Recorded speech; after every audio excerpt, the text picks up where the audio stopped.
Assalamualaikum warahmatullahi wabarakatuh. Waalaikumsalam warahmatullahi wabarakatuh. A'udzu billahi minasy syaithanir rajim. Bismillahirrahmanirrahim. Alhamdulillahilladzi faddala li 'ibadihi sholihin bil karamah. Shalatan wa salaman taimaini mutalazimaini libni Abdillah wa ala alihi wa ashabihi al-mujahidina lillahi kalimatillah. Amma ba'd. Hadirin wa hadirat, saudara-saudara, sahabat-sahabat dan teman-teman santri pondok pesantren Hidayatul Muhtadin Turen yang saya hormati. Alhamdulillahirabbil alamin, di pagi hari ini kita masih diberi keselamatan oleh Allah Subhanahu wa taala sehingga bisa melaksanakan kegiatan khususnya ngaji rutin kitab Al-Azkar An-Nawawi. Akan tapi sebelum kita mengaji ada muqaddimah kalam hikmah yang perlu saya sampaikan di pagi hari ini dengan tema bahwa memikirkan dunia akan menyulitkan keadaan di sekeliling kita, atau dengan kata lain, memikirkan dunia saja akan menyulitkan taqarrub kita kepada Allah Subhanahu wa taala. Atau bisa dibalik, bahwa selalu memikirkan mendekatkan diri pada Allah, maka dunia akan berada pada kita. Yang pertama, saya menyampaikan bahwa dalam surat Al-Baqarah ayat 245 Allah Subhanahu wa taala berfirman, Bismillahirrahmanirrahim. Man zalladzi yuqridullaha qardan hasanan fayudha'ifahu lahu ad'afan katsirah.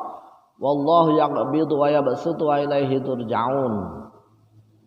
Yang artinya bahwa siapapun yang menghutangi kepada Allah dengan qardhan hasanah, maka Allah akan melipat gandakan dia dengan lipat ganda yang banyak sekali. Wallahu yaqbidu wa yabsutu wa ilaihi turja'un.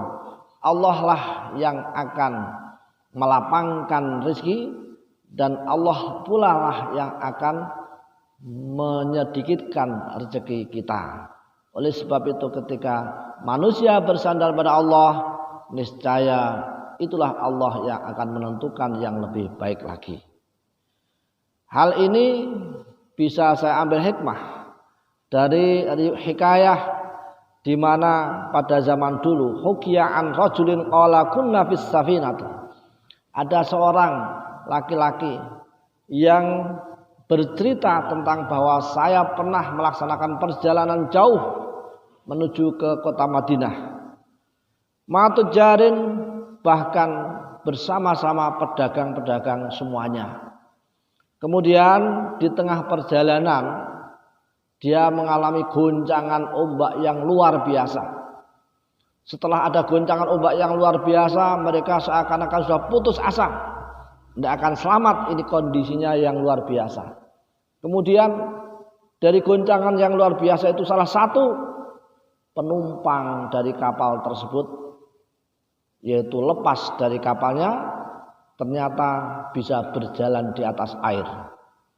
Setelah dia berjalan di atas air, ternyata dia malah justru melaksanakan sholat di atas air, sujud dengan sempurna. Kemudian seorang laki-laki yang masih masih dalam safinah atau dalam kapal tersebut minta untuk dipertemukan dan minta untuk pertolongan, yang mengatakan, wahai wali Allah, tolonglah kami. Ternyata orang yang sedang sholat di atas air tersebut tidak bergeming sama sekali. Dia sampai manggil-manggil 3 kali, baru setelah dipanggil yang ketiga kalinya, lalu seorang yang sedang sholat di atas air tersebut baru melihatnya. Kemudian orang yang dalam perahu itu minta pertolongan agar supaya berdoa pada Allah untuk diselamatkan. Tapi apa jawabnya? Jawabnya malah justru tinggalkan itu perahu semuanya. Silahkan ke sini, silahkan ke sini. Dia khawatir lah, terus bagaimana? Saya akan tenggelam kalau ke situ. Akhirnya silahkan, tidak apa-apa, langsung lari. Kemudian orang-orang tersebut lari semuanya, mendekat pada orang yang sholat tersebut, ternyata juga bisa berjalan di atas air. Setelah semuanya keluar, bahkan dalam cerita dalam kitab ini adalah ada sekitar 200 orang yang menumpang, itu kemudian turun semuanya, tinggalkan apa yang ada dalam safinah atau dalam kapal tersebut. Akhirnya dia bersama bergerombol berdoa di sisi orang tersebut sambil berdoa kepada Allah. Di saat berdoa ternyata perahu tersebut tenggelam. Betul, mereka tinggal bersama-sama orang yang sholat tersebut. Lalu kemudian setelah berdoa, seorang itu mengatakan bahwa di dalam perahu itu adalah harta campuran yang macam-macam. Itu ada harta milik anak yatim, ada harta milik anak orang miskin, ada harta milik orang-orang yang selalu membutuhkan. Maka biarlah itu serahkan pada yang kuasa. Kita tidak usah ngurus harta itu, yang penting selamat. Akhirnya kemudian orang-orang sama tanya, wahai Tuhan, gerangan siapakah engkau? Kemudian ia mengatakan, qala ana huwa. Saya mengatakan bahwa ana Uwais Al-Qarani, saya adalah Uwais Al-Qarani, yang terkenal diceritakan dalam Al-Quran bahwa ternyata Uwais Al-Qarani adalah seorang yang sangat dekat pada Allah Subhanahu wa taala, di mana dia melaksanakan seperti itu. Kemudian tidak lama kemudian maka Uwais Al-Qarani mengatakan bahwa dalam harta itu adalah maka tinggalkan semuanya, karena itu adalah hak milik Allah harta tersebut. Maka ketika orang itu sudah menyerahkan sepenuhnya harta yang ada dalam kapal tersebut, maka kemudian hatinya tenang. Setelah tenang, maka tidak lama kemudian ternyata dia sudah mengikhlaskan. Ternyata apa yang dikatakan oleh Uwais Al-Qarani, dia adalah selamat sampai dia di pinggir lautan dengan selamat semuanya. Kemudian datanglah perahu tersebut.